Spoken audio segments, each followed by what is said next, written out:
Nandito ngayon tayo sa talagang true story na nasasabing talaga nasa Space Center ka. Napakalaki. Ayan, nawala si Diking Chopulo at saka yung kanyang asawa. Hindi makita sa dami ng tao. Kaya kitang-kita nyo, yan talaga ang katotohanan. Sige, magsalita ka isa.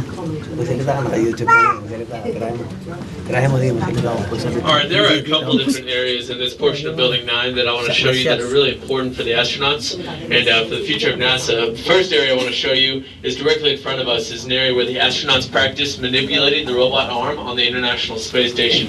The arm right in front of us is known as the Canadarm2. It is a working model of the one on board the ISS. This arm has 7 different degrees of movement.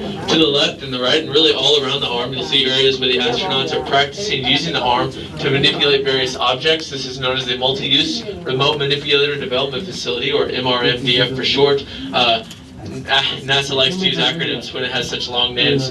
You'll see some large, lightweight inflatables as well as many other different constructions that the astronauts are using in conjunction with the arm to practice satellite deployment and retrieval, as well as assembly of the various parts of the International Space Station. Now, the thing that I find the most interesting here at Building 9 is off to the left. Is an area where engineers are currently building 2 different models of the Lunar/Martian rover, or Altera rover, that we plan on using in the future. These rovers are known as chariots, and they look a lot different than the rovers we've seen in the past. In the Apollo days, the rovers we had looked more like dune buggies, but these look like something straight out of the movie Armageddon.